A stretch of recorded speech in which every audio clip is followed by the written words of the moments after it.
એસીબીએ જે રેડ કરી હતી અને તેમાં અમદાવાદ મ્યુનિસિપલ કોર્પોરેશનના આસિસ્ટન્ટ ટીડીઓ જે છે હર્ષદ ભોજક કે અને સાથે સાથે એક એન્જિનિયર જે છે આશિષ પટેલ કે જેઓ લાંચ લેતા ઝડપાયા હતા અને 20 લાખ રૂપિયાની અત્યાર સુધીના ઇતિહાસમાં જે અમદાવાદ મ્યુનિસિપલ કોર્પોરેશનના જે રેડ એસીબીએ જે રેડ કરી હતી અને તેમાં અમદાવાદ મ્યુનિસિપલ કોર્પોરેશનના આસિસ્ટન્ટ ટીડીઓ અને એન્જિનિયર જે છે તે લાંચ લેતા ઝડપાયા છે અને 20 લાખની લાંચ લેતા રંગે હાથ ઝડપાયા છે અને હાલ ન્યૂઝ 18 ગુજરાતીની ટીમ જે છે તે હર્ષદ ભોજક જે છે તેનો પ્રગતિનગર જે અમદાવાદના શાસ્ત્રીનગર વિસ્તારની પાસે આવેલું જે પ્રગતિનગર છે જેનો આસોપાલવ જે ફ્લેટ છે કે જેના ઘરે ન્યૂઝ 18 ગુજરાતીની ટીમ પહોંચી છે અને તેમના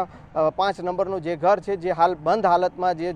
જાણવા મળ્યું છે જે પ્રકારની જે કાર્યવાહી એસીબી દ્વારા જે કરવામાં આવી છે ગોમતીપુરની એક જમીન છે જેના ટ્રાન્સફર ડેવલપમેન્ટ રાઇટ સર્ટિફિકેટ મેળવવા માટે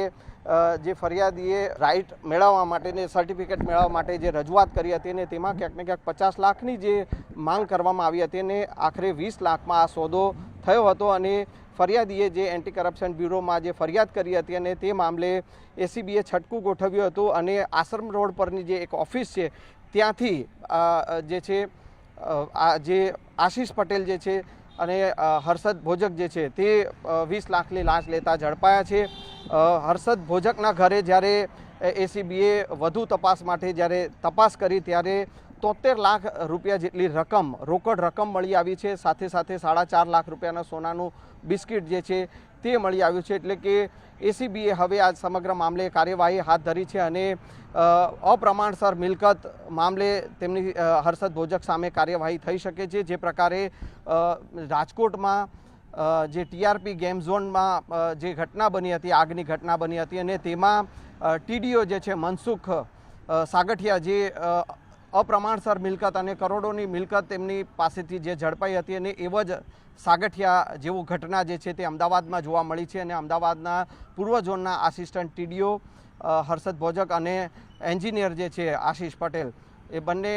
એસીબીના છટકામાં રંગે હાથ 20 લાખની લાંચ લેતા ઝડપાયા છે એસીબીમાં જે ફરિયાદ મળી હતી અને એ ફરિયાદના આધારે જે છટકું ગોઠવવામાં આવ્યું અને 20 લાખની લાંચ લેતા તો આ બંને જે સરકારી જે કર્મચારીઓ સરકારી બાબુઓ જે ઝડપાયા છે પરંતુ ત્યારબાદ જે એસીબીએ જે હર્ષદ ભોજક જે છે તેમના આજે પ્રગતિનગરનો આસોપાલવનો જે ફ્લેટ જે છે તે ફ્લેટમાં તપાસ હાથ ધરી હતી અને તે તપાસમાં જે છે 73 લાખની રકમ રોકડ રકમ જે છે તેમના આ ફ્લેટમાંથી મળી આવી હતી અને જે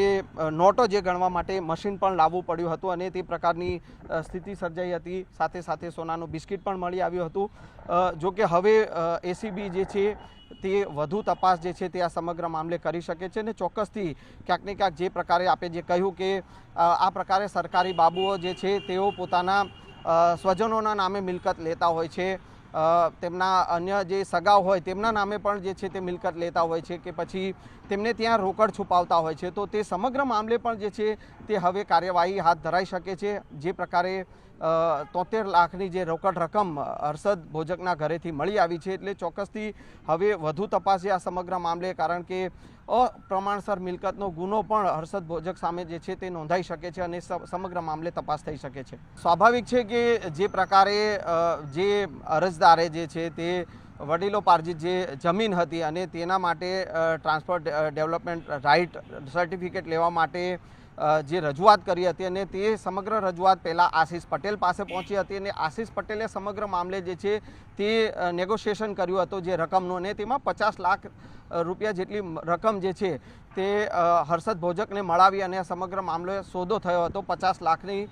લાંચ લેવા માટે અને સમગ્ર મામલે 20 લાખમાં આ સોદો નક્કી થયો હતો અને એ સમગ્ર મામલે જે છે આશ્રમ રોડ પરની જે ઓફિસ છે ત્યાં આ 20 લાખની રકમ જે છે તે ફરિયાદી પોતે લઈને આવશે અને ત્યાં આ સમગ્ર છટકું ગોઠવાયું હતું અને તે છટકામાં જે છે આ બંને બાબુઓ જે છે સરકારી બાબુઓ તે રંગે હાથ ઝડપાયા છે ચોક્કસથી જે પ્રકારે હર્ષદ ભોજકના ઘરે જે સમગ્ર મામલે તપાસ થઈ રહી છે તેવી જ તપાસ જે છે તે એન્જિનિયર જે છે આશિષ પટેલ જે છે તેના ઘરે પણ થઈ શકે છે અને ત્યાં પણ